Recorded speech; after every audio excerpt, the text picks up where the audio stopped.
Yeah. Yo, What's good? What's yo. good?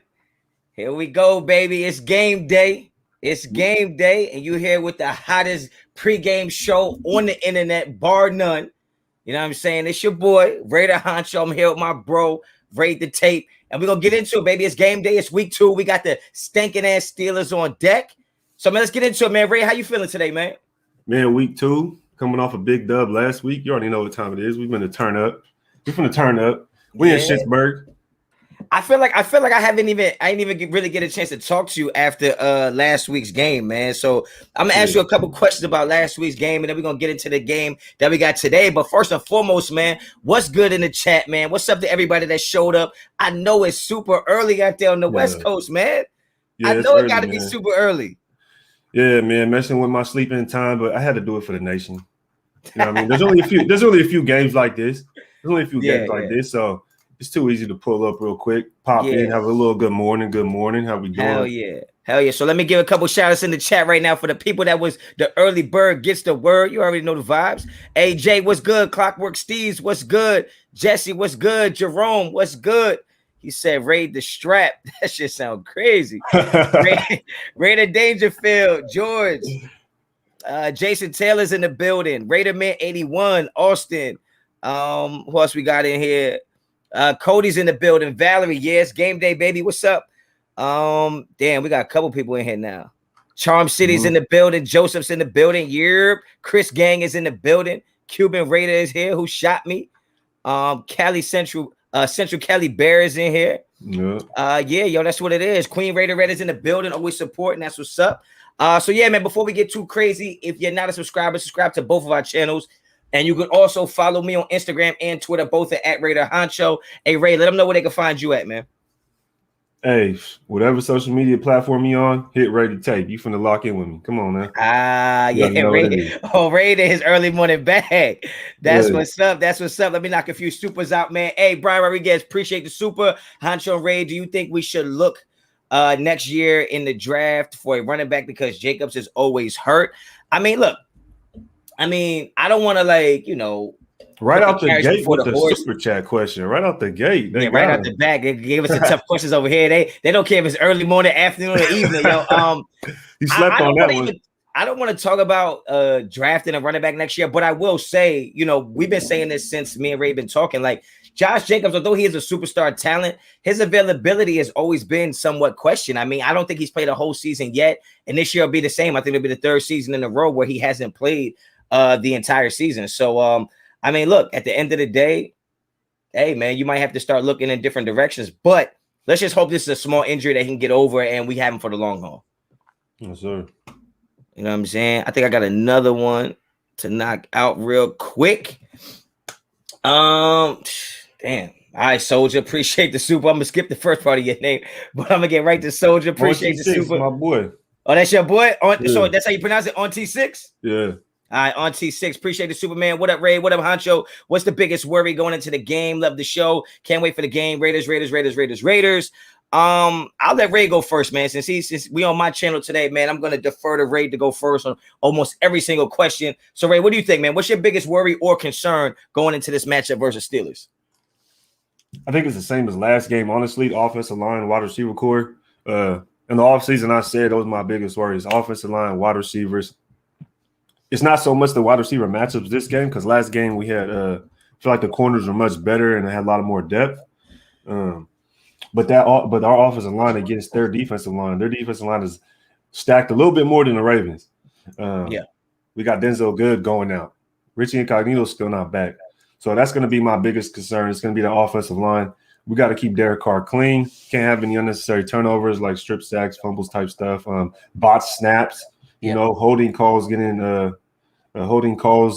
first downs called back in crucial situations, false starts on the 1 yard line. So offensive line really has to step up, really has to gel. Week 2, let's see if they get some a little bit more cohesiveness.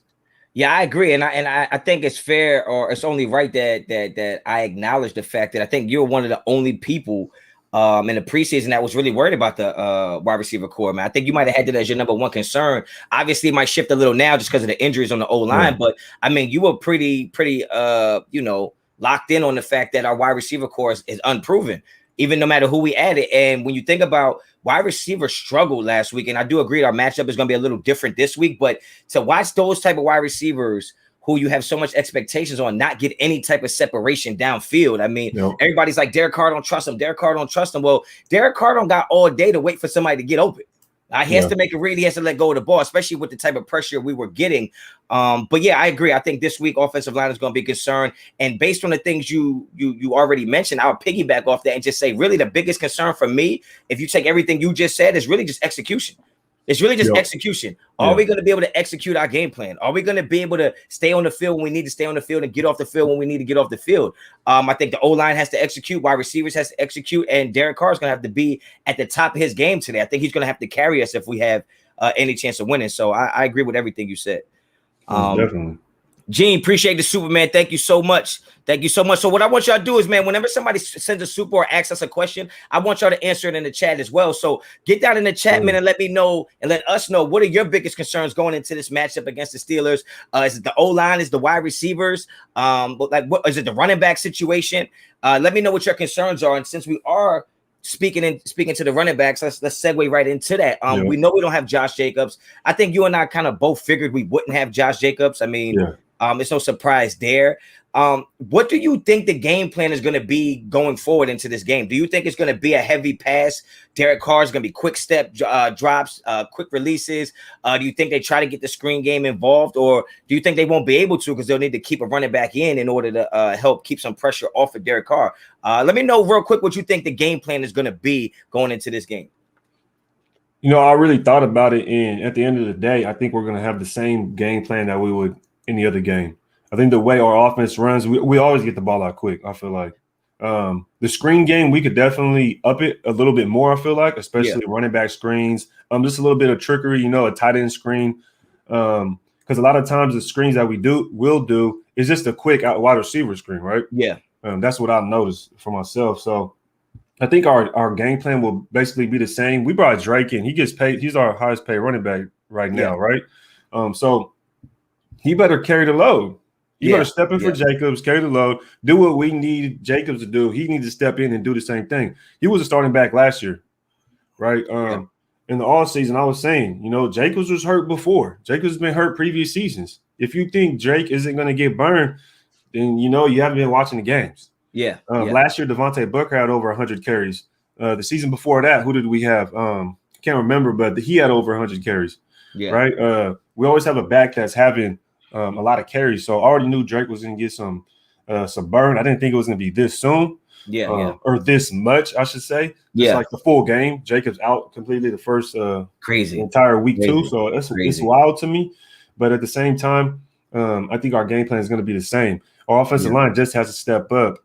I do a podcast with CNG, and I was talking to him about it. And my thing is we have to get the run game going. I feel like we just can't be one-dimensional. Our offense is built off of balance, and I feel like we're like one of the most and the best at being balanced. I feel like passing and running the football. So we have to continue that. We have to do better than last week, because last week I don't think we ran the ball good enough.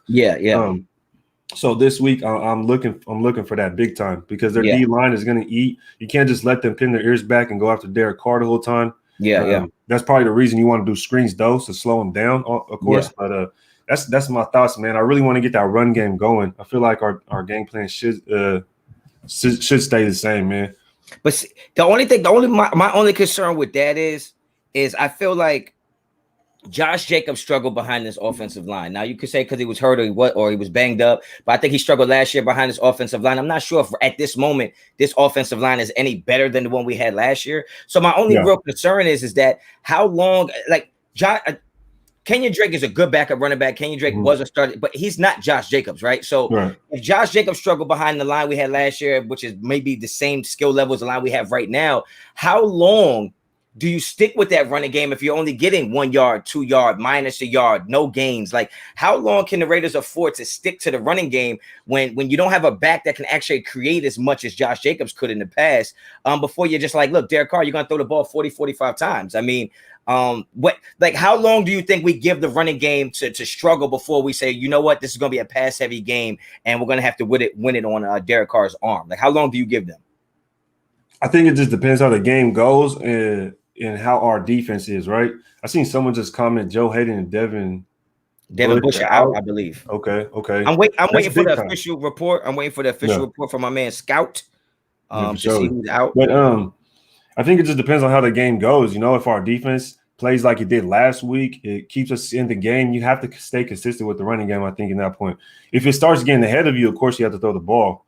Yeah. But I think you have to stay consistent with the running game. Keep them true, right? You can't help their defensive line. I just can't see you help their defensive line because that'll just make their DBs seem that much better. Yeah, And I'm I already agree. concerned with our wide receiver play. So then everything that just goes all hand in hand. So that's why I just want to keep that running game, keep it afloat, man. We can't. Yeah. What's our identity in offense? It's supposed to be power football. You know what I mean? So if it's not power football and Jacobs is out, what is our identity on offense? Nothing. We don't have an identity. I think it's like we have to either stay consistent or shit. Derek Carr gonna have to air it out. You know what I mean? Drake is gonna have to get about 10 catches from the backfield, something crazy. But that's what I think inevitably is gonna happen. I think in order because God forbid, God forbid we go down in this game. It seems like we go down every game. God forbid we go down a score or scoring a field goal. We go down 10 points. I just don't see us being able to run the ball effectively to get back into it. And no doubt. And I don't think our offense can afford to stall out. We don't know how many possessions we're going to get. We don't know if the defense is going to create as many turnovers as they did last week or get off the field like they did last week. Every game is going to be different, especially finding out Nick Kwiatkowski is not going to play this week. I think that it's like, I don't know if we're going to have the luxury to sit back and go 3 and out. Okay, now let's air it out. We might have to make that call really early in today's game. If we see that Drake is not getting to the second level and it's primarily because our offensive line can't hold blocks and get downfield and block, I can really see this being one of those games where Derek Carr throws the ball a lot. Waller gets 20 targets. Renfro gets 10 targets. I agree. Drake out of the backfield is going to have to be something we try to exploit. But again, if they're getting a lot of pressure, man, we might need to keep Drake in to keep some of that pressure off Derek Carr. So it's going to be interesting to see. Obviously, I agree with you that they're going to start with the run game. I wouldn't be surprised if we go run first and second down to get us in the third and short and try to move the chains that way. I think Derek Carr and the offense are going to want to keep the clock moving, kind of speed this game up and not have so many possessions, which makes it even more important to capitalize on those possessions. So I can really see this being a game where Derek Carr is really going to have to air it out, man. You said ONT6, that's his name? Yeah, ONT6, yep. All right, ONT6. So not ONT. Yeah, ONT. ONT6, man. Appreciate the Superman. Bush and Hayden are out. Yeah, we were just speaking on that. That's a good look for us. Hayden being out is big time for us. Because he's one of their top defensive players. He's a corner that's always been respected in the league. And on a game like today, where we think we're going to have to throw the ball a lot, I'm not happy that he's hurt, but I'm happy we ain't got to deal with it. You know what I'm saying? Devin Bush, I don't know. To me, Devin Bush is a monster. The fact that he's out is huge. He'll cause some havoc right there in the middle of the field. He's fast. He'll get last week he had a forced fumble, 10 tackles. He was all over the field. So. Yeah, that's a big hit to their defense for sure. Yeah, I agree. What do you feel about Nick Kwiatkowski not playing? For us, disappointed, man. I was hyping dude all up all season. One thing for sure though that I did mention the whole time that I was talking about him is that he has to stay healthy, and that's what's happening. You know what I mean? He's getting hit with the injury bug, so that was his biggest knock, and it's knocking him. So I can't really say much on that. I hope he heals up quick. A concussion, I don't even know where it happened or whatever the case may be, but it's just wild how he's out all of a sudden. We're just getting slimmer and slimmer at the linebacker position. But the way Denzel Perriman played, I liked it, especially in the run game. Corey Littleton did good. I think Corey Littleton did pretty good. There was some plays, though, that were just, crucial. But he played pretty well, so – I'm pretty confident with our linebackers, but Nick Kwiatkowski being out, man, he got to stay healthy, yo. Yeah. It feels like the Raiders always deal with injuries that are I don't want to say unexpected, but it's just where did that come from? When did that happen? You know what I mean? Even when Yannick got hurt last game, it was when all of a sudden he was playing and then he wasn't playing. It was when did that happen? I didn't see Kwiatkowski get hurt. I didn't see Yannick get hurt. And obviously Josh Jacobs probably made the situation worse by trying to play last week, which I was afraid that was going to happen.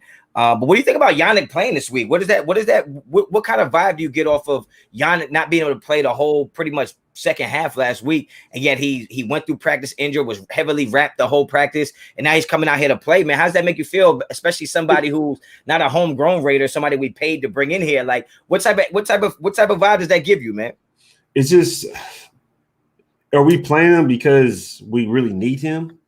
Why did he sit out the second half? But I mean, he came in the whole practice. So is it because we really need him and we need that production from him? So we're going to risk him getting hurt even more because because it's hamstring, right?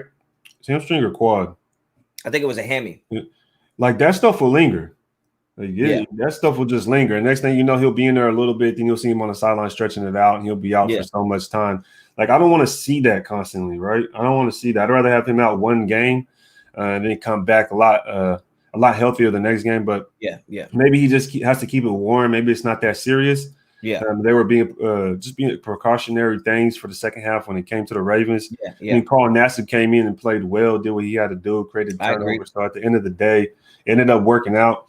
I'm not shouldn't be too worried about it if they're going to play him. And plus, I feel like Gruden's he keeps players close to him. You know what I mean? Like if they're hurt, you don't really be wanting to risk certain stuff. Like I think that's what's surprising about Yannick playing is that when I saw him sitting out, I said, "Oh, there's no way." I told somebody text me. They was like, "Yo, so is Yannick gonna play?" I said, "I'll be super surprised if he plays," and I am super surprised because it's like to tweak a hamstring in a Monday night game and be practicing Wednesday. It's kind of crazy to me because usually they get more sore as you go along, unless it was one of those cramp situations. I've had a cramp cramp thinking I tore my fucking hamstring, and after 2 days it like went away. But if he had a tweaked hamstring and then he was able to run he looked like he was running full speed in practice. So it's kind of surprising that he was able to bounce back like that because usually those things do kind of tend to get worse, tighten up over time.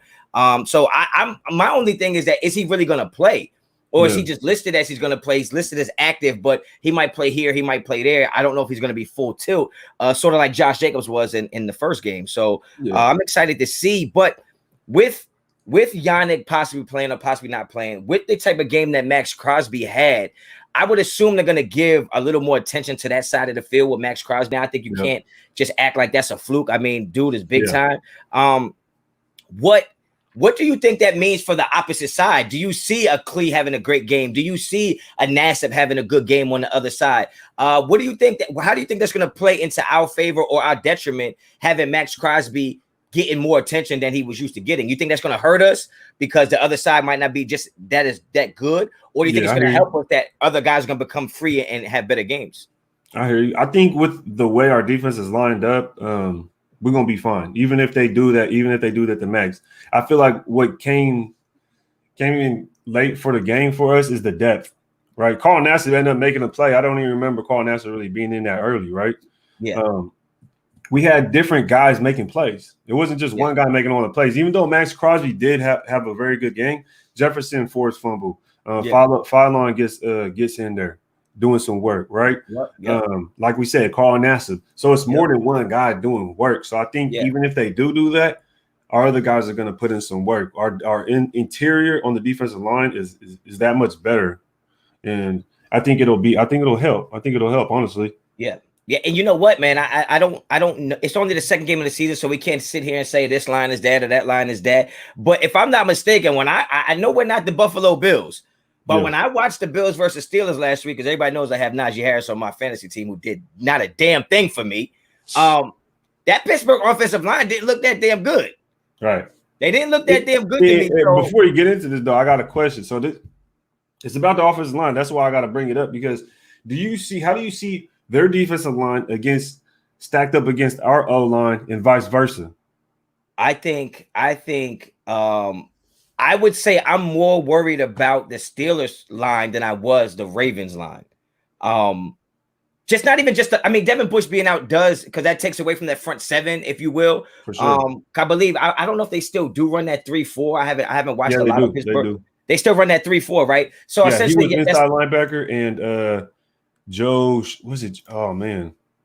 So essentially, Yeah, so essentially they have a 7-man front, right? I'm more worried about the 7-man front of the Steelers than I was for Baltimore. And then after I seen the way Baltimore was getting pressure, I'm even more concerned about how our offensive line is going to stack up, because this is going to be a second straight week where Alex Leatherwood is going to be tested.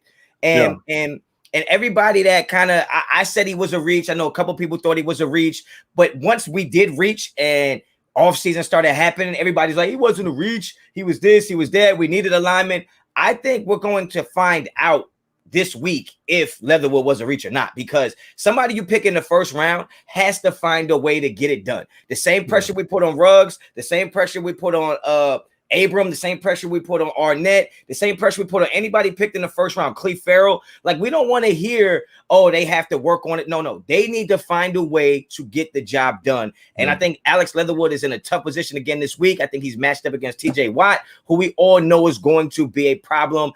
He's going to create all type of havoc for us. And I'm concerned about our O-line this week going up against the front seven of the Steelers. Okay. Honestly, I had to ask that question, man, because I was thinking about it, and I'm like, their D line, their front seven, they stack.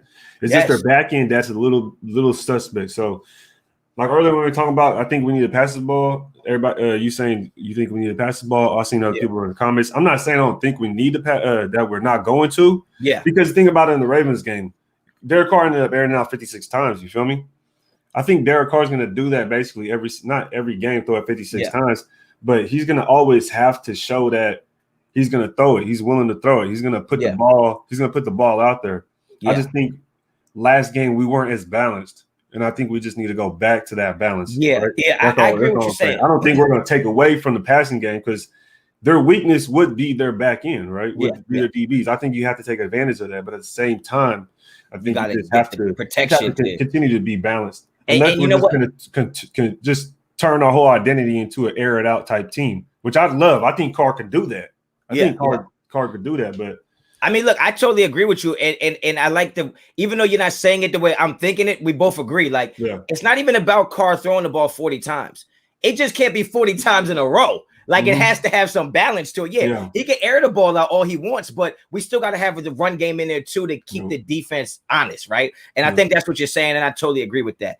Knock Andrew, appreciate the super. Just woke up. What's good, family? Let's get a W. We all feel the same way, man. Let's go in there and get a dub. Let's start the season 2-0. This is a team that I think we should beat. This is a team that we should beat if we execute the way we need to. Steven, appreciate the super. Top 5: Edwards, Klee, Drake, Phylon, and I guess that's Yannick. So those what are those? Your top 5 X factors for today? I'm assuming that's what he meant. That's his top 5 on MySpace. I don't know. He got his Fave 5 T-Mobile in here. You got it. That's crazy. Top 5. I mean, Edwards. Let's just go off it though. Let's just go off. Yeah, let's run with it. Right? Appreciate the super chat for surely. Brian Edwards, that's a good one, because like we was talking about, if you're gonna have to air the ball out, that's not saying Ruggs can't be the number one, right? But just based on how they're built, based on their type of play, Edwards seems like he could be that number one guy, in my opinion. So I would like to see him step up this game and show some of the stuff he did late in last game, but early on, and get a rhythm and start to show out a little bit. Yeah. I think all right.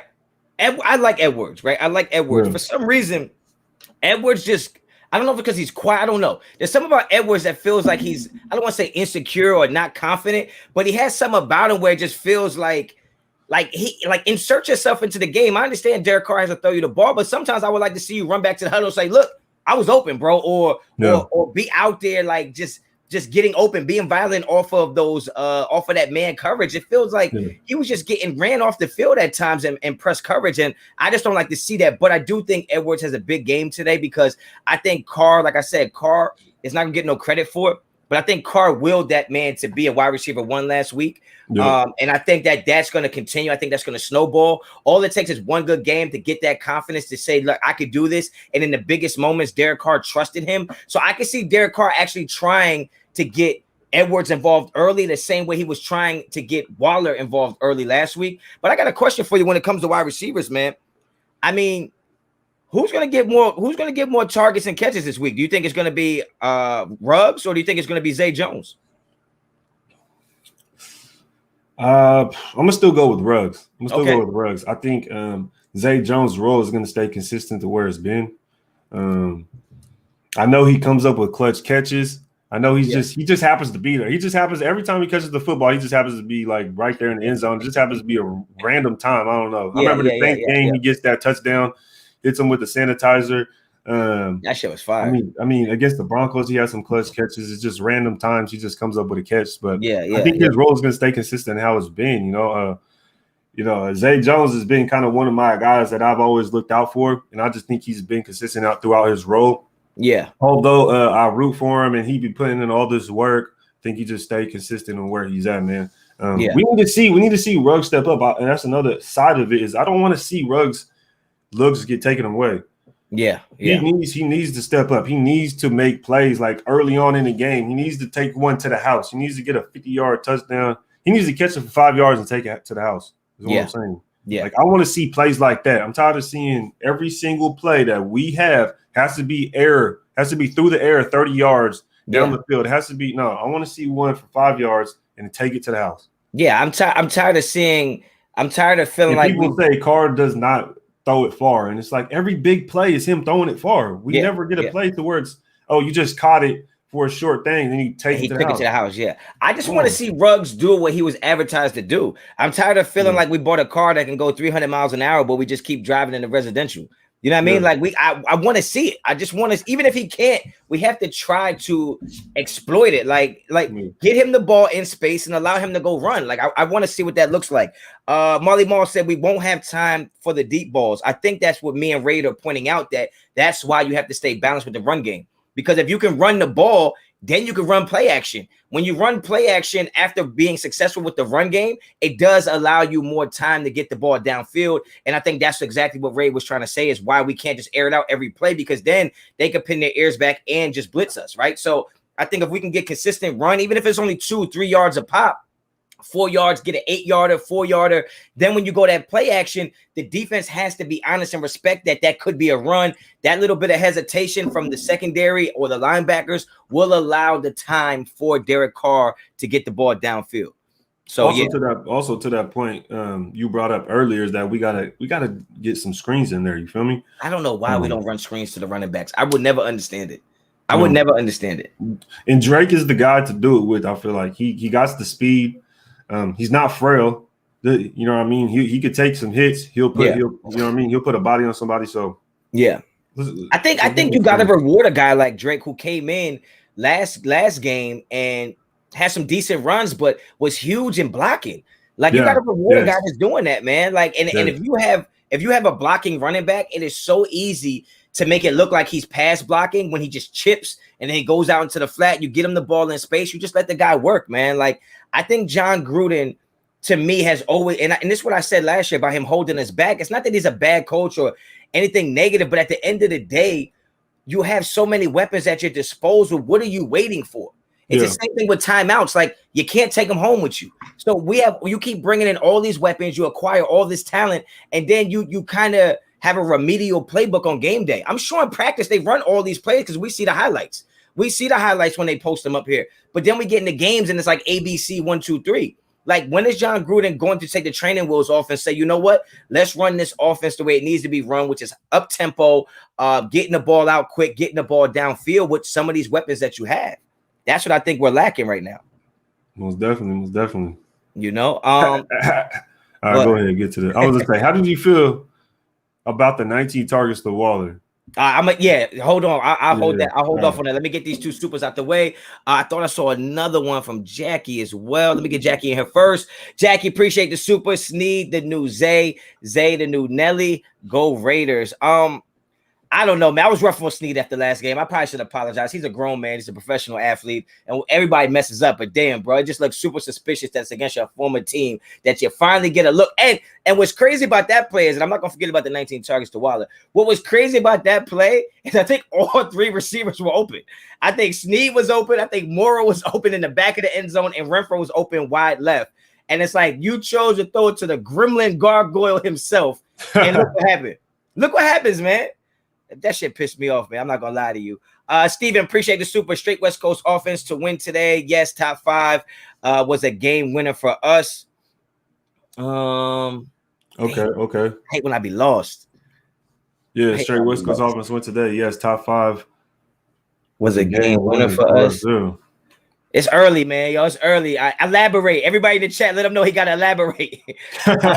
Hey, Pacey, appreciate it, man. Devin Bush and Hayden are inactive. Yes, thank you. We spoke about that earlier, and I think, like Ray said, to his credit, I think Devin Bush being out is huge for us.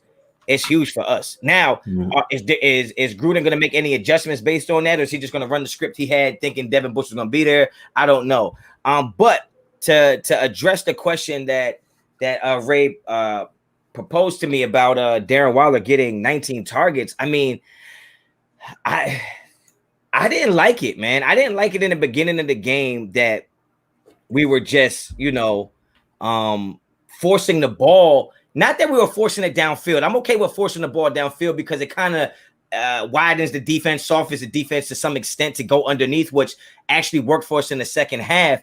But I just didn't like that it was only Waller. It seemed like they were using everybody else as a decoy to run them deep and then have Waller come across the field. And the way they blanketed him, the way they covered him was they had a man underneath and a man over top. Yeah. And Derek Carr just couldn't get the ball over the level of the linebackers in between the backers and the safety. And I just thought it should have been the other way around. We should use Waller as the decoy to get Ruggs involved, to get Edwards involved, and to get Renfro involved. So, the 19 targets at the end of the game is what it is. I didn't like them starting the game with going 5-6 plays in a row trying to target Waller. I just didn't like that personally. No, so what was your thoughts on it? I know a lot of people talked about it. I don't really care that he got 19. I don't really care. Honestly, he threw the ball 56 times or something like that. Yeah. I don't really care he threw it that much to him. But there has to be more efficient ways to get him the ball than what they were doing. Yeah, most definitely. I just think after going back and watching it again, I'm not really tripping that much. There was times that he did throw him the ball, but it was just weird plays. Like there was one play that it was all streaks. Yeah. Waller was on the team, I believe, and it was a neutral zone infraction. So it was like Carr snapped the ball thinking he got a free play. Yeah. And you see the dude go offline, and then he just he just throws it up thinking he has a free play. It ends up being incomplete, but. Yeah, and, you see him like, oh, where's the free play? You know what I mean? So it was hella weird, and it was on second down, so it messed up that drive. There was a bunch of weird plays, man, in that game. I was just like, what the hell is going on? Yeah, and I think like I agree with you. The 19 targets, the overall number doesn't matter to me. I just think there has to be more efficient ways to get him the ball. It was front loaded almost. That's what I'm saying. I think it wasn't spread across the all 4 quarters, right? 5-5-5 or something like that. And it was like 10-5. Yeah. I think we have more talent on that field to just say. It just seemed like Derek Carr was dropping back and was like, I know Waller's down here somewhere. Let me just give him a chance. And it was like, I don't think our offense should be that desperate that early in the game. Yeah. Like we should be able to call things that have, other opportunities for other receivers. But yeah, I don't really care about the overall number of targets. Mm-hmm. It's just that I just feel like we were giving up on plays and. In our way of giving up on a play is like, let's just throw it to Waller. Even though there was one play through the wall, he had 4 people on him. I'm like, I know he's good, but damn, if 4 people are on him, there has to be somebody else open. And I would just like to see us find those guys this week. Jackie, appreciate the super. I have a feeling Big Ben is going to throw it a lot today. I'm ready to see our secondary go to work. Merrick, Abrams, etc. This is their time to shine. Yeah, I totally agree. Appreciate the super. I totally agree. I think we are going to get to Ben. I think Ben is going to be on the ground a lot. And I do think if our offense plays well, we get up and they will throw the ball. I mean, Big Ben, there's not a deep pass Big Ben doesn't like. So I think that Trayvon Merrick is going to have a chance of getting 1 or 2 picks today. I think our secondary in the whole could get 1, 2, 3 picks today because Big Ben loves to throw the ball around. He does not care about interceptions. He'll throw. He don't care about interception. He's unconscious. He will throw the ball in the air, and when you got Devin said he is unconscious. He's unconscious, bro. He'll throw it anywhere, and I think that's going to allow for us to be able to make plays. But when you talk about Merrick and Abrams, Ray the Tape put a dope video out about Abrams. I think it was all 22. Super informative video, dope video. If you haven't seen it, make sure you check it out after today's game. Obviously, don't leave right now. But check that out. What do you see? how do you see the game playing out for our secondary? Not just Abrams and Merrick, but let's just go through the entire secondary and give me an idea how you think this game is going to play out for that secondary. Man, I have two things. It's on our safeties. One is Merrick is going to be tested, I feel like. Yep. Without a doubt. He's going to be tested. He's going to have to stay over the top. He's going to have to stay disciplined.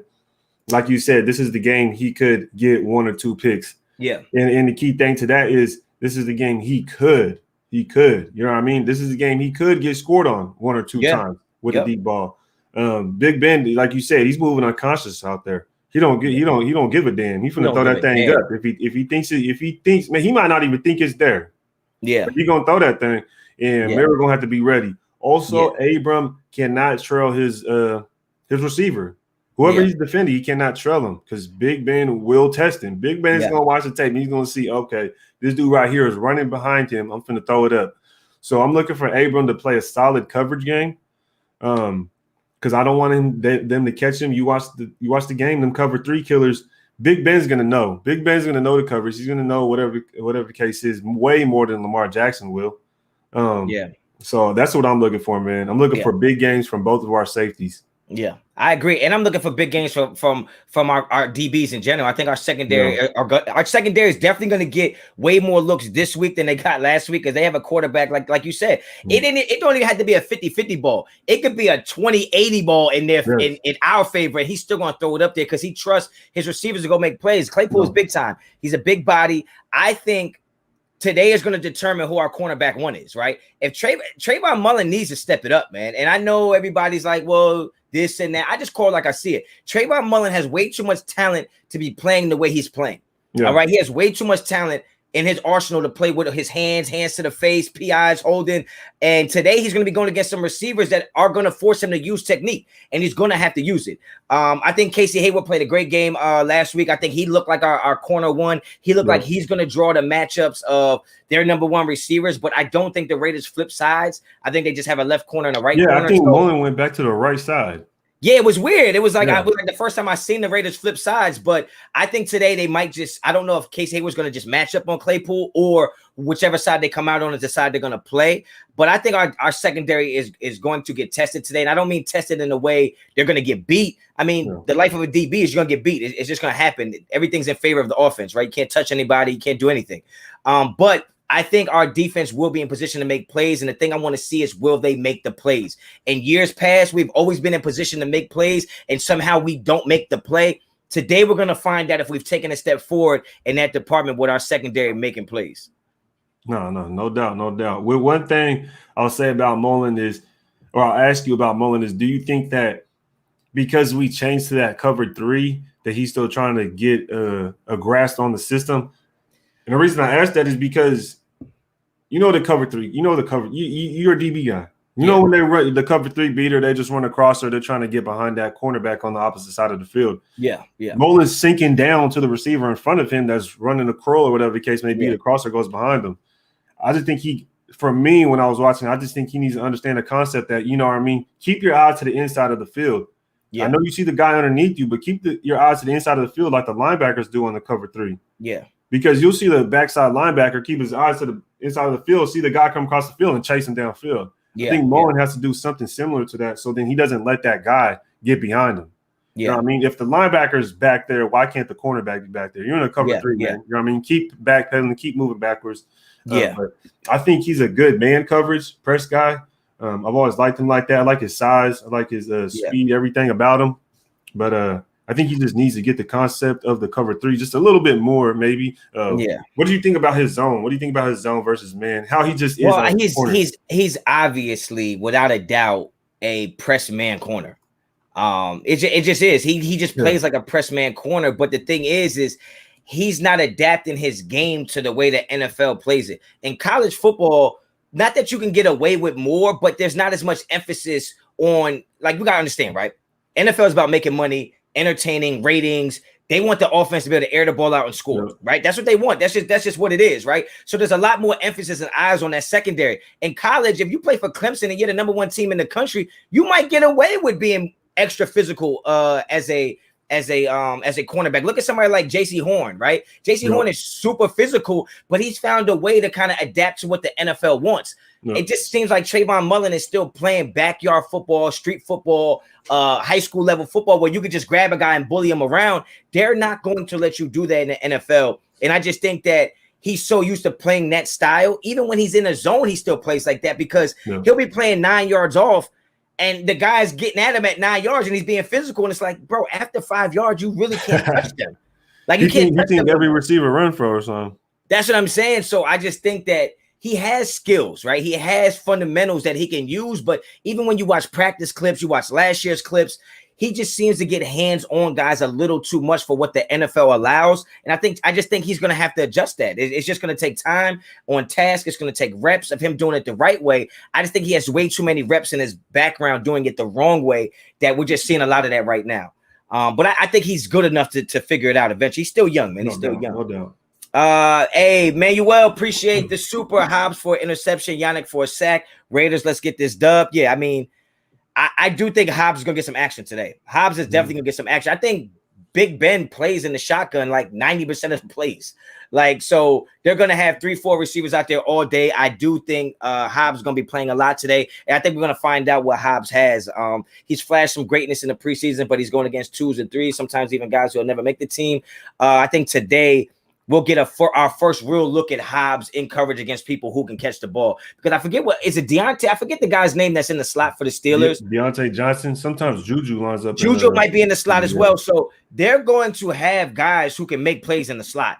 And you have a quarterback who wants to throw the ball anyway. Lamar Jackson ain't trying to throw the damn ball. We're going to have a quarterback today that is going to give us plenty of opportunities to make plays on the football. All right. So I think we are going to see Hobbs have to play. Shout out to the 400 plus people in the chat right now. Make sure you hit the likes. If you're not subscribed to the channel, consider subscribing to the channel.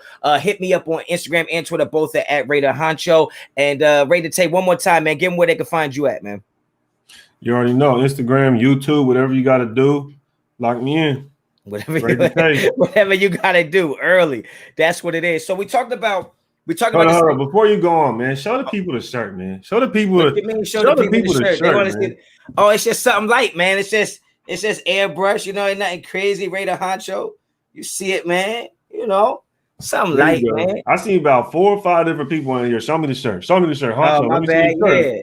That's it, man. I got you. Let's go. All right, so we talked about this. We talked about the secondary. We talked about the O-line matchup with their D-line. What do you think about we got Nick Kwiatkowski out today? What do you think is the implication? On that note, I was gonna say, let's go over the injuries, man, because I feel like all right, I was just about to say. I feel like, I was gonna say, you bring up Nick Kwiatkowski, that's a random injury right there, pops up on us. You know, Unique popped up on us with an injury. Yeah. We already know. You could go down. You look at the Steelers injury report. You look at the Raiders injury report, and it looks like you're comparing the NFL injury report to the Steelers. You feel me? And it's just too many people. I'm trying to figure out, where does our injury concern start? Like, is it the people we're choosing? Is it our physical training? Is it our nutritional list? Like, what? I mean, it's so funny. Like, it's so funny you say that, because I remember in the preseason I was talking with Graf, and I said there's something up with our training staff, because it seemed like every game there's so many people out. It's not just look. I noticed the NFL. I know football is a rough sport. People are going to get banged up, and you can't really decide what is the reason they're getting banged up. I mean, you're talking torn ACLs, you're talking concussions. Those things happen, but I mean, it is alarming that the Raiders, as a single unit, as a single franchise, seem to have double-digit people on the injury list, or like every game, though. And it's not like random people. These are big-time players.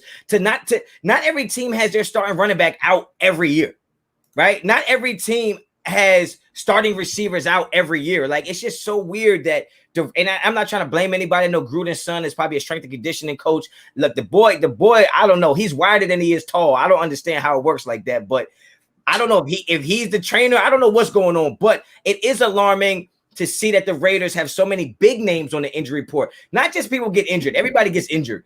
But damn, the star players, every week we have star players that are just not participating in games, and I think that's alarming. Yeah, no doubt, man. There's just too many. When I look at the list, I'm like, yo, that's a lot of players, man. That's a lot. Yeah. Do you think today is a make or break game for Clee going forward with this team? And answer that in the chat. I want to know right now, is today a make or break game for Clelin Ferrell on this team going forward? I feel like he's already in the hole. I'll say that. I already feel like he's in the hole. It's already broke. Now he has to make it. He's already past that. He's already past that point. You get left out last game. Nah. Even if it's a back injury, even if it's a little minor back injury. No damn back injury. No, there's no way. There's no way you sit out the game.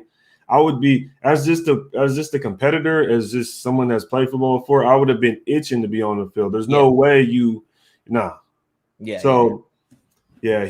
to step up big time. He's already broke. I don't know. It's already in wraps. It's already starting. You know what I mean? It's already starting. And not only that, I believe his franchise tag. If we would have to franchise tag him, and it would be 15 mil. Yeah. Are you going to tag him? No. Exactly my point. No. Exactly my point. Unless he'd have to show out, bro. Yeah, and it would have to be a consistent thing. Now understand in the chat, I know you guys are gonna assume that we're super down on everybody, but it's our jobs to be objective. It's not our jobs to speak as fans. We know we're fans of the team. We know we support the team. We know that we're ride or die Raiders, but for us to be on a platform and be on a screen and be giving you information, we cannot give you filtered, biased information. We're just looking at it from a production standpoint. We know we like Clear as a person. We know everybody wants Clear to do well. We want him to do well too, but we're just talking production side of it. He's getting into contract situations, and the production does not match the value of what his contract is going to be, or the dollar sign that he's supposed to get. So that's all it is for us.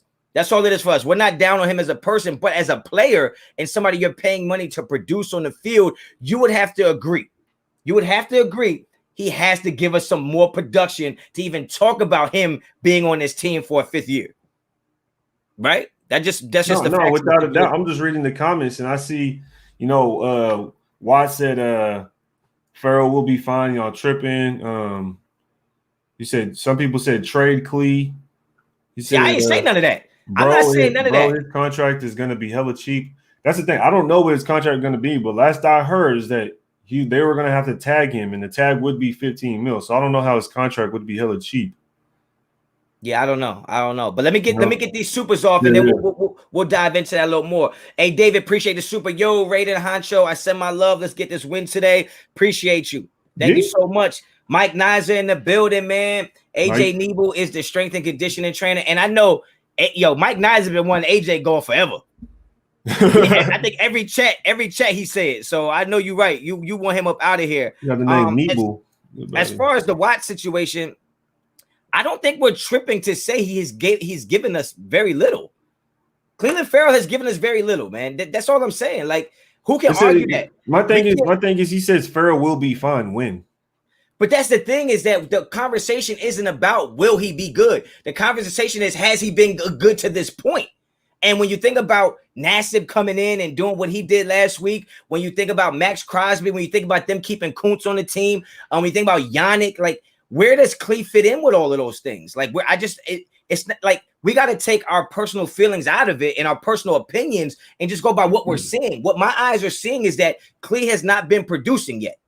You can say he will produce. Yeah. I'm just saying I haven't seen it yet. That's all. No doubt. Wi-Fi Willie, I seen him comment in the chat. He said Ferrell basically making 9 mil right now. That's a lot. That's a lot. That's a lot. That's a lot of money. That's a lot. Now, this is what I asked. This is what I asked the chat. For everybody that said whatever the case, whatever you had said, right? Whether we're tripping or you agree with us, whatever it is. Are you signing Clelin Ferrell? Are you tagging Clelin Ferrell for 15 million? That's all I want to know. Let us know in the comments. Based on what you've seen thus far. Regardless of based on what you've seen, I don't even give a shit what you got going on in your life right now. Are you gonna sign Clelin Ferrell to 15 million? That's what I need to know before, because the capping. This is what will happen. People will get the capping. People will start to just run in their mouth, you know what I mean, bumping their gums, and then they ain't gonna put themselves out there like that. Keep it black and white. Either you sign him for 15 million or you ain't. I don't want to hear he'll be okay. Just let me know the answer, yes or no. You feel me? Because I'm not finna do this. I'm not finna do this to where, you know, I'm a flip flop. I'm like this, and the next thing I'm like this. No, you know what I mean? I like Cleveland Farrell. I did a video on Cleveland Farrell saying how I think he would have been one of our best D linemen. That don't mean I'm gonna sign him to 15 mil. I ain't co-signing that one. How much we signed Yannick for? I'm not finna. And look, and mind you, don't get it twisted. If you go back and look at most of the videos in the offseason, I had Cleveland Farrell as our starter opposite of Yannick. So we're not gonna get here and act like that we're just down on him. I had him as a starter. Clearly, he's been outperformed in practice by numerous players, not just Max Crosby. He's been outperformed by Carl Nassib. The proof is in the pudding. The proof is in the. He had a back injury last week. All of a sudden, he don't have it no more this week. Come on now, it is what it is. No. We're not gonna do this. What we're not gonna do this. I ain't seen nothing.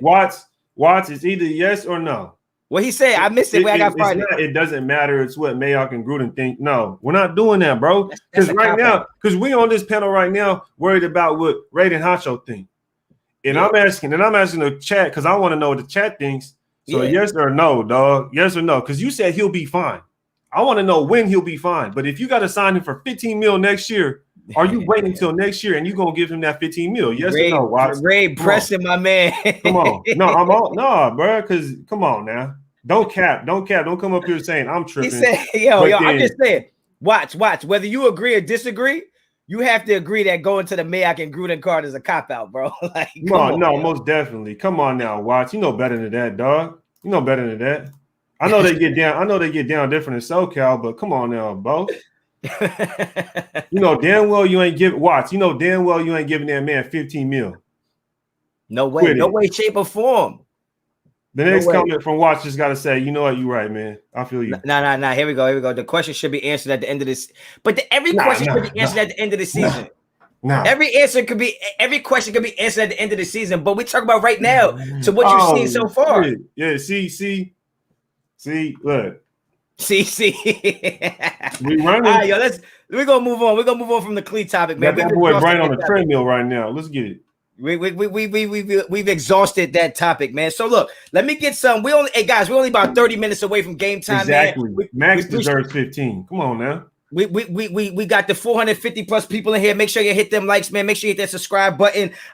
So give me some standout players for today, man. Let me get two players on offense that you think are gonna have a standout game. Not necessarily the X factors or who's gonna be good for us to win. Give me two players on offense that you think are gonna have a standout game, and then give me two players on defense that you believe are gonna have a standout game. Standout game. Okay.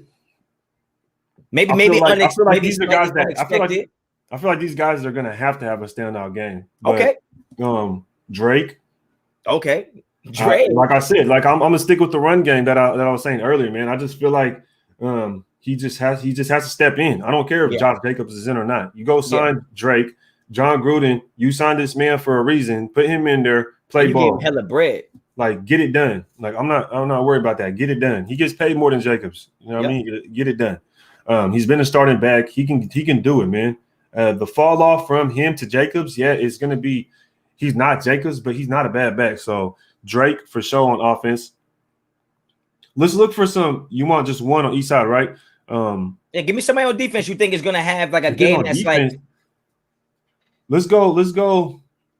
Let's try to eat up the middle of the field with a defensive tackle.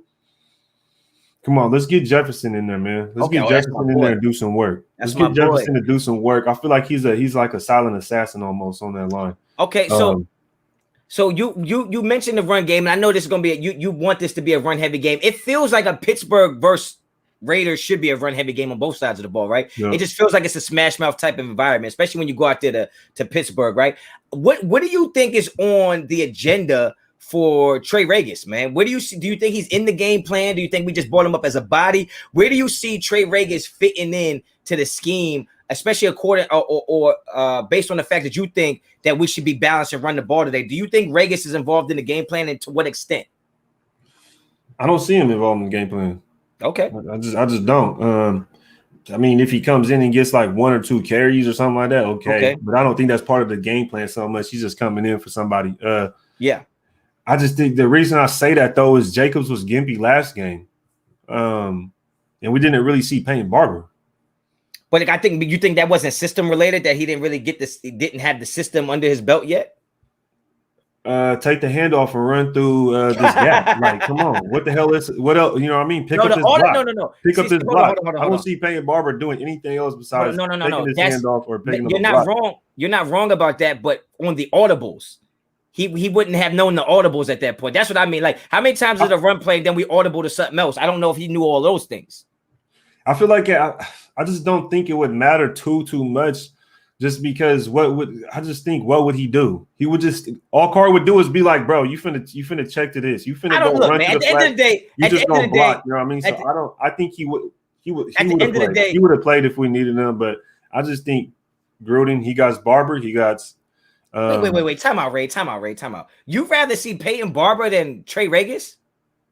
I don't want to see Peyton Barber, man. I don't really care to see either of them. That's fair. But I know Peyton Barber's been in the league. He's been around. You know, he's a professional. I'm going to choose him over Trey Regis. The only reason I would give Regis a little bit more lean towards him more is because he was in the preseason. He played with us. He should know the system a little bit. That was just the point I brought up about Barber not playing last week, is he didn't know the system.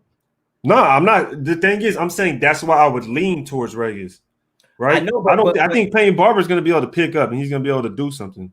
But that's pretty much it. That's the only reason I'd lean toward Regis, because he'd know the system a little bit more. No, but I guess my point is that when you say we won't see Trey Regis, you brought up the fact that Jake was being dinged up last week and we didn't see Barber. My point was we didn't see Barber because he might not have picked up the offense yet. So now when you say Trey Regis might get the lead over Barber because he might know the offense, that's my point, is why I think Regis might be involved in the game plan today. It's I hear you. I understand. All right. We stay agreeing. We disagree. That's why I'm saying if Regis were to play, I think it would be because of that, because of what your point or what you're saying. Yeah. Okay. So you're saying if there was a need for another running back, Regis might get the advantage. Yeah. The only reason I say Peyton Barber is because he's just the pro. I feel like he'd be able to pick up on the offense by now within this past 2, 3, almost like 4 weeks now. You know, he doesn't seem slow or nothing like that. I'm not saying players seem slow, but some players are out there. There's some Arnett's and stuff out there. So watch your mouth. First of all, David Arnett is a starting cornerback on punt return, okay? You know what? I haven't brought. You know what? Let's just stop there, because I ain't brought up the Casey Hayward and Arnett starting over Casey Hayward. Yeah. You know what I mean? I'm not addressed it numerous times. Right now, man. I've addressed it numerous times. Okay. Hey, call it what you want. I've addressed it numerous times. Okay. I don't know. Y'all must have not have heard me on your North Cal Coalition, but I've addressed it plenty of times. Okay. Casey Hayward. I didn't hear. The bottom line is, look, Casey Hayward proved me right. I think it was because I wasn't listening, man. I wasn't listening. Because you don't got time to be listening. You ain't got time to be listening. You always get tattoos and shit. Listen, okay? Listen now. All right? Listen. Casey Hayward proved me right and proved me wrong, okay? Because he proved me wrong thinking that Arnett would start over him. Absolutely wrong, right? I was wrong about that. I don't got no problem saying that. Like, shit. I didn't think Casey Hayward was that damn good. Okay, who cares? I was wrong. But, and mind you, we haven't seen him against a competent quarterback yet. We'll see what happens now this week, right? Let's be fair. But he proved me right in the sense of that I said that Trayvon Mullen might not be nothing better than a cornerback 2 on a good team. And it's starting to look like Trayvon Mullen might not even be a corner. He's not barely a cornerback 2 on this team. Like, I can't believe Casey Hayward has come in and has almost just overnight taking over the number 1 corner spot from a guy who I thought had all the talent in the world to be a number 1 corner, at very least be the best number 2 on a really good team. So yeah, I was right and wrong about Casey Hayward. I was wrong in the fact that I thought he wouldn't start, but he made me right in the sense of that Trayvon Mullen might not be a number 1 corner in this league. And I've been saying that for a long time. So yeah, it is what it is, man. Casey Hayward continues to play well. With that being said, just to go to Trayvon Mullen's defense, how do you think he would play in a defense like the Ravens? It's hard to excel in a defense like that. All right, look, theoretically he would, because he plays that type of coverage, but physically he's not savvy enough to get away with this shit he's trying to get away with. Like we all know DBs are gonna hold, grab, put the hand behind the hip when you go to knock a ball down front side, pull on the jersey, hit on the thigh pad when you're going stride for stride with a receiver downfield. He's just not savvy enough to do it where he doesn't get caught. Period. Yeah. Like, you know what I mean? So theoretically, he would thrive in a system like that. And maybe if he was with a Marcus Peters or he was with a Ramsey or a Humphreys or one of those type of to kind of show him how to get away with it, he'd be fine. But Trayvon Mullen's downfall is that he was forced to be a big brother on a team, even though he's a little brother, right? Like he was forced to be a big brother to Arnett and to Abram, but he's not really a big brother. Now he has a big brother, which is Casey Hayward, and hopefully he can learn some of the tricks of the trade. Only negative thing to that is Casey Hayward's not that good in press man. Yep. So I don't know if they actually help each other. You know what I'm saying? So we'll see what happens, man. Ambitious Cowboy, that's my guy, man. The Flying Spurs on the Air Force Ones. We know the vibes. It's Honcho Doppelganger Sunday, card to receivers. Me and Ray don't look alike. We really don't look alike. Y'all got to get out of that shit, man. We don't look nothing alike. But card to receivers, I think Carr's going to have a bigger day throwing to receivers because you have to figure that the Steelers are going to try to take away Darren Waller. Like, what kind of defense isn't going to focus on Darren Waller, right? So, I believe that the receivers are going to have to do a better job to get open. I think Carr's going to test that secondary. I really do. That's what I think. No, for sure. You know, I like I said, I'm more towards the run game. I think it's just more implied that Carr should have a game because it's just the defensive backs on this team. Who are the starting defensive backs on the Steelers?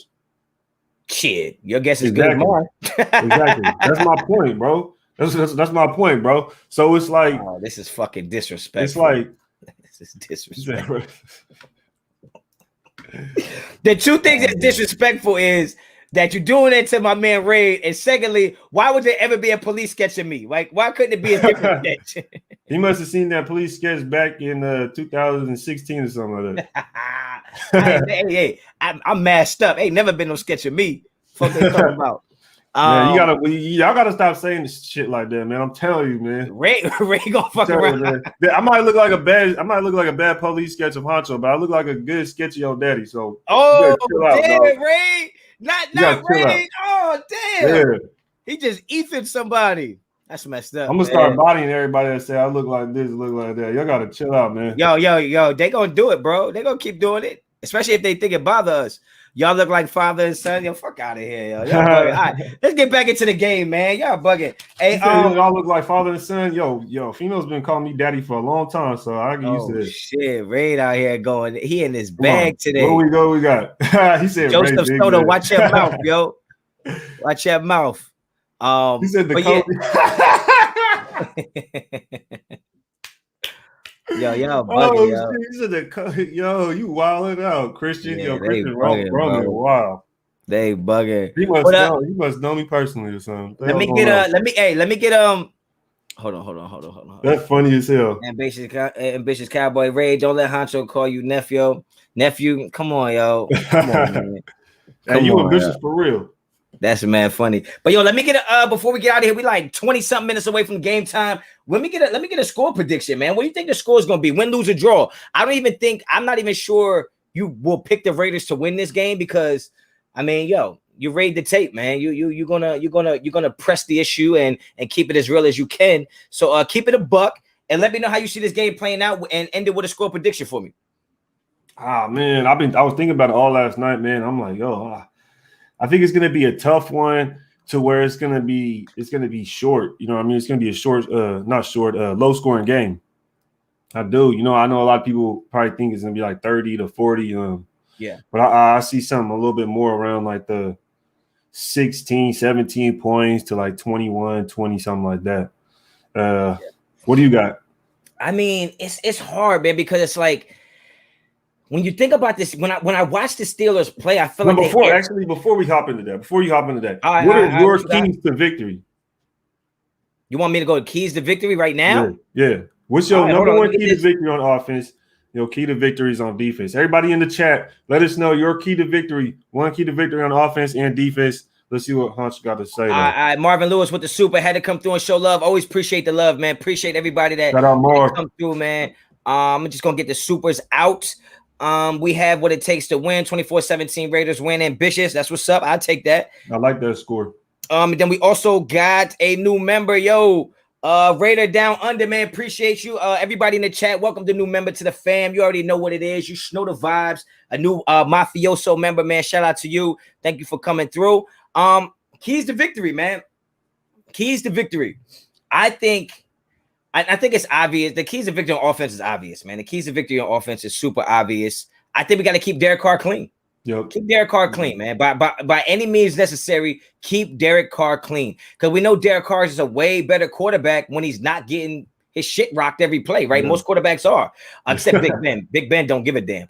That boy don't care. And that's one thing I was saying about to my boy Sanji, that boy, you have to tackle him. You have to bring Big Ben to the ground. Don't think you got him wrapped up. You ain't gonna arm tackle him. You're not gonna arm tackle Big Ben. He's still gonna throw it. You think Big Ben is known? He end up throwing it 50 yards down the field. That's what I was about to say. Big Ben is known for turning a sack into a first down easy. He's known for that. Wow, you know, I don't sleep on Big Ben. Trust me, I don't. Yeah, I think stupid. I think the keys to victory, like I said, on offense is keep Derek Carr clean. Yep, I think on defense it would have to be minimizing big plays, man. And I know this seems very broad, but you can't really put a key to victory on one player because on both sides of the ball it's a unit, right? So as far as defense, it's just eliminating the big plays, whether that big play is a pass interference downfield, whether that big play is a screen pass that goes 80 yards or Claypool or Juju taking short pass to the house, because we know in that cover three scheme is a bend but don't break, and it's really deciding on people making tackles. It allows you to throw the ball underneath and then you gang tackle, rally to the ball. But if they get a pass underneath to Najee, if they get a pass underneath to Juju or Claypool and we don't make the tackles, you're talking about an 8-yard play turning into an 80-yard play. So I think it's about just eliminating the big play. If you eliminate the big play on defense, I don't think that Steelers can nickel and dime us to death. I don't think it'll be a death by 1,000 cuts. I don't think it's that way. Yeah, Big Ben don't like that either. If the Steelers are going to beat us, it's going to be because they're taking the top off the defense. And if we can eliminate that, we'll be straight. And on offense, keep Carr clean, man. That's it for me. Most definitely. Number one thing, though, I'll say is you got Najee Harris?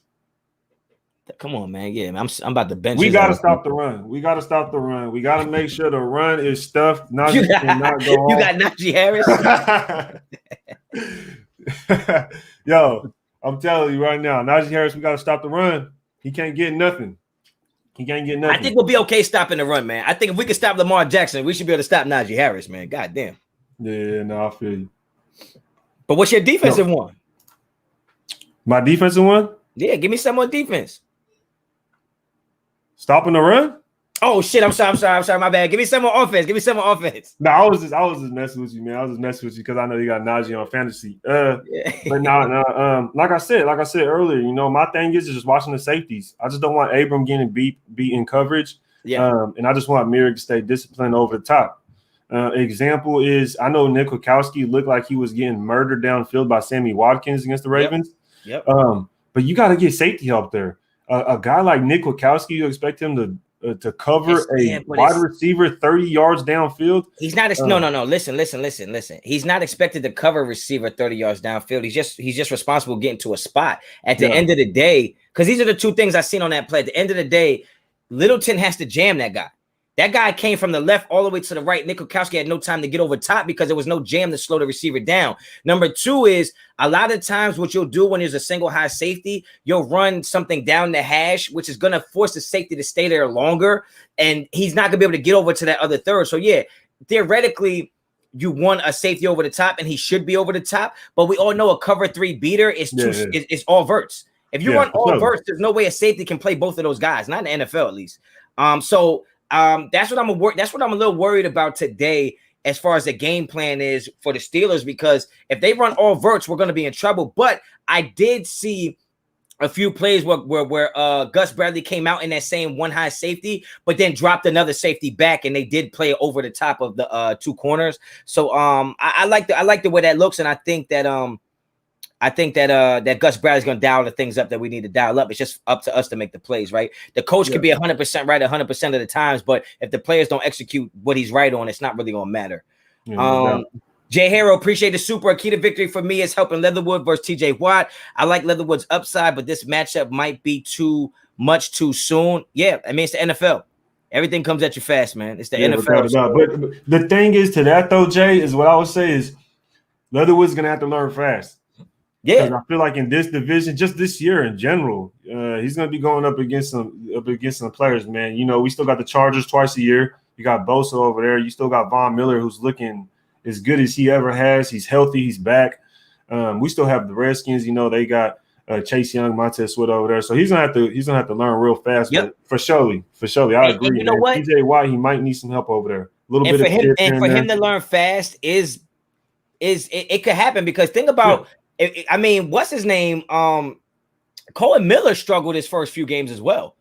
Colin Miller did not just come out the gate looking like a first round pick. What was it? 17 sacks? That's what I'm saying. So I mean, it could take a little time, but I mean, he has to get it together fast because if everybody wants to try to tell me that his playoffs are bust, well, then you need to have your first round pick playing like a first round pick, point blank period.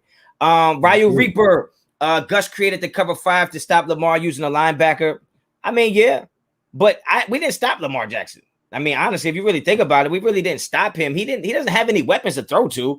I thought we just made it the plays that we needed to make at the right time. And I made a video before the game. I said the Raiders won't stop Lamar Jackson, but will it even matter? Like, we didn't have to stop him. We had to stop everybody else. And I thought that the Raiders did a good job at that. Let me see. Do I have another super I got to get to? Let's get it. Aaron, appreciate the super, man. Yeah, let's get it, man. You already know the vibes. I didn't want Raid to give him that Raiders chant. Go ahead, Raid. Raiders. Oh, yeah, that's what's up. That's what's up. Ain't nothing worse than hearing that chant when I go to the Jets or Raiders versus Giants games and all you hear is Raiders and then we freaking lose, man. That's the worst, bro. I've never seen the Raiders win in person, by the way. I've never seen the Raiders win in person. So I'm second. Huh? What'd you say? You didn't go to the last Jets game? It wasn't. Yeah, we lost by 30.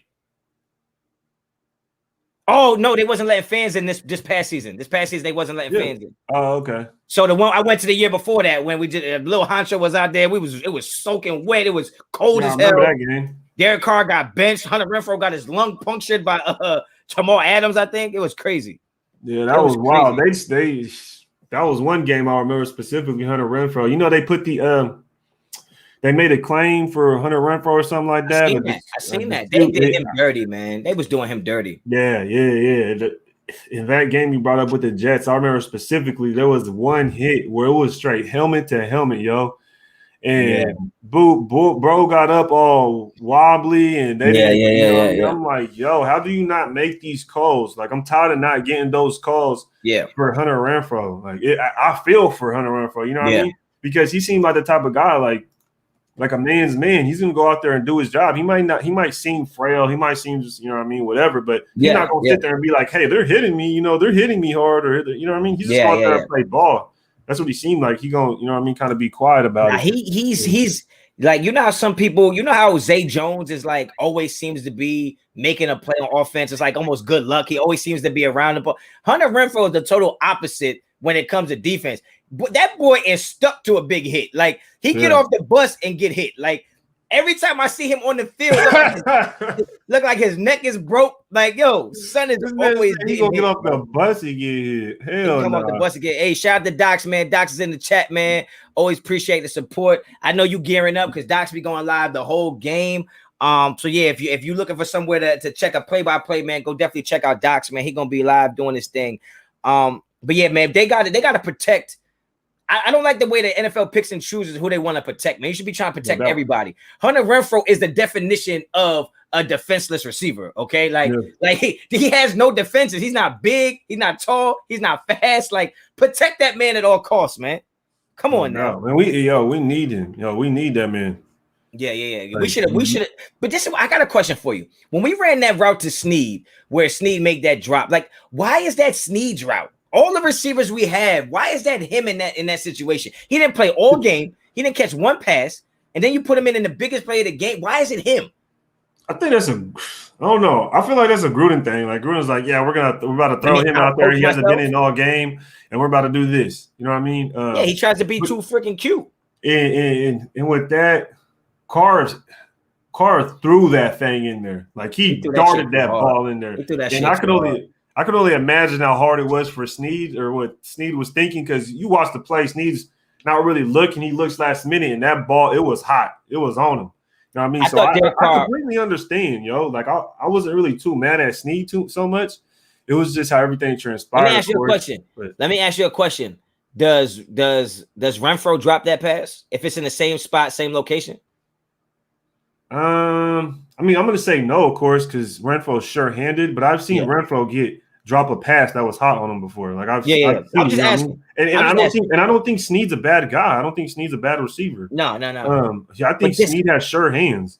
You know what it is for me? You know what it is for me? It's not even about the time or situation or why him. Why don't we see plays like that run for Ruggs? Like in the middle of the field. Like, why don't we see concepts like that for all I see Ruggs do is just run downfield.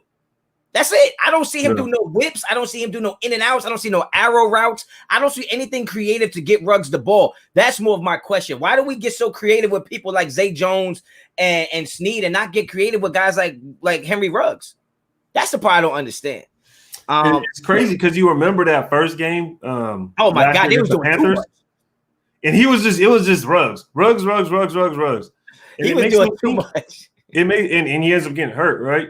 But it makes me think like, damn, now it just comes full circle. You know what I mean? Now this game, it was Waller. Yeah, it was bad. Is it like are these plays being set up for certain players? Because I've been here every time I hear, we're watching the game, they always say John Gruden scripts his drive. Yeah. His first so many plays, he scripts them out. You know what I mean? Yeah, every coach does. Yeah. So is it like is he like, okay, we're getting the ball to this person? Because last year it was Ruggs in the first game. Yeah. Ruggs. Now this game was Waller. Remember, I told you in the pregame. Let me get some of these supers out here, and I'm gonna hold that thought for a second. Hey, Rossetti, appreciate the super. Historically, week 1 doesn't tell us much. As the season moves along, we can finally see what this defense is really made of. Yeah, absolutely. I think some people may be a little too high on the defense. We haven't been tested yet as far as in the air. We will get tested today in the air, and we'll see what our defensive line is about, because if we can get some sacks, some pressure on Big Ben, I think it definitely bodes well for our secondary. Quentin, appreciate the super. They was doubling Waller and Hunter, so throwing Snead in there, they wouldn't expect him to get the ball. Yeah, but it was 3 receivers on the same side of the field. All 3 receivers were open. All 3 of them was open. So, yeah, you can say that, but even with Renfro on the field, on the goal line, he still was wide open. He was wide open. So I agree, but I still think it's not a matter of you knowing what we're going to do. Try and stop it. We're better than you. My guy is better than your guy. Try and stop it. They know we're going to throw it to Waller. They don't stop us from throwing to him 19 times. Let me see. I got another super. In here. I know I synced it. Let me get up here real quick. I'm just bouncing. Raider Down Under, appreciate the Superman. Thank you so much for your donations. It go a long way to the Feed the Honcho Foundation. So I appreciate that. Rummage, appreciate the Super Steeler fan here. Good luck today and much respect to the Raiders. Gonna be a good one. Yes, sir. It's gonna be a crazy one. It's a lot of games on Sunday, but this gonna be your favorite one. Sir. I think it's gonna be a good game. Appreciate the Super, especially you being a Steelers fans, and you know, I ain't got many too nice things to say about Steelers fans, but for you sending that $10 over, I'm going to accept that. We don't do no refunds over here. And good luck to you, my friend. I hope we beat you down. I hope we beat you bad. I hope we beat you all the way up and down the field, but I hope everybody comes out safe and Raiders get that dub. That's all I can say about that one. Yeah, most definitely. But one thing I will say about the Steelers, man, is I have a lot of respect. I have a lot of respect for the organization, the franchise, everything like that, man. Tomlin is a monster. I love Mike Tomlin, man. He looked like Omar Epps, but bruh, I love Tomlin is the type of coach that I would be if I was a head coach. Like, just straight to the point, keep it 100, have a high standard, and don't go under that. I think Gruden talks like he has this high standard of what the culture should be, but he'll accept things underneath that. Yeah, exactly. He's not consistent. He's not consistent in that. He act like a hard ass, but if he likes you, it's gonna be a little more leniency if he likes you. Yeah, but we were talking about. I almost forgot to bring it up, but we were talking about, and we're only 10 minutes away. We're only 10 minutes away from game time. Get your score predictions in there right now. But you were saying something about how last year the first game or first game of the season was Ruggs. Now it was Waller, and do they script plays for certain players? But remember, when we did the pregame last week, I told you, do not be surprised if John Gruden has a vanilla package in this game, because he's not going to want to show too many things this early. And I think last year we might have bit the bullet because we showed so much in the first two games, because even against the Saints, I believe we showed a lot. I think this game, he felt like we should be able to beat the Ravens with pretty much our backup game plan. I think Gruden is that confident in what he does as a play caller. So it kind of answers my own question, right? When I said why throw it to Snead there, because he's trying to keep everybody who's going to watch that film guessing, right? Now the Steelers had the game plan for Snead, Renfro, Ruggs, Waller, Morrow. They had the game plan for everybody, right? So I do think that we might not have saw a lot of complex route trees or routes from our wide receivers, because Gruden is he's that meticulous when it comes to coaching that he might just not want to show too much, because he might felt like we didn't need too much to beat the Ravens. And I expect this week for us to see way more wrinkles in that game plan, way more wrinkles in trying to get Ruggs involved and Edwards involved early. That's what I think. No, for sure, man. For sure, without a doubt. Bro, I'm seeing a lot of high scoring. I'm seeing a lot. Mike Tomlin was Gruden's linebacker coach back in Tampa. Really? I didn't know that. Is that a fact? Oh, I don't know. Mike Tomlin is the only guy I would trade Derek Carr for. The only guy, bro. The only guy, man. I love Mike Tomlin. Yo. Yeah. Nah, there's only so many coaches in the league I honestly like, and there's.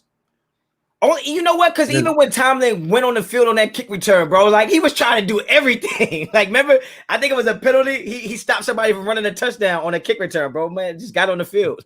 Bro, trying to trip somebody. I would do that, bro. I got to try to win. Bro was trying to trip somebody. Yeah, but we T-minus 8 minutes, man. It's about to go down. Shout out to everybody who came through today. If I forgot any of the supers, I apologize. I don't think I did. Mike Tomlin was a DB coach. See, I knew I like Mike Tomlin, man. Them DB coaches got that swag, bro. Yeah, he was a DB coach 2001 to 2005 for the Bucks. Wow, I didn't know that. He was a D coordinator. He went from defensive back to DC and for 1 year with the Vikings, and then went to the head coaching job for Pittsburgh. I'm telling you, man, that because you got to got there quick. When you're a defensive guy, you got a different type of swag, bro. And you demand quick. Yeah, that's I'm glad we looked that up, because I feel like that creates a different dynamic. You got a defensive coach, you got an offensive guy. One used to coach. I know Gruden's already played guys he used to have on his staff. I mean, Sean McVay, I believe, was on his staff as well. But defensive guy Mike Tomlin going up against his old one of his old head coaches and John Gruden, doesn't do well minded guy. So it's gonna be a nice dynamic to look out for. All right, so Central Cali Bear says, what's one unexpected thing y'all think is gonna happen today? Wow, as a Raider fan, I feel like we always expect the unexpected. I think one unexpected thing today, I wouldn't even say it's unexpected, but this is something that I said was gonna be this was something I said would happen during the week. Is I think Henry Ruggs will have more receiving yards than Darren Waller. I don't know if that's really unexpected, but to me it is, because Darren Waller seems to lead our team in every damn statistical category as a catcher or receiver. I think Henry Ruggs has more receiving yards than Darren Waller today. That'd be mine. That's a good one. That's a good one right there. I mean, I don't think I could top that one. It's unlikely. I don't think I could top that one. No, I don't think it's unlikely. I think the Steelers would be a lot.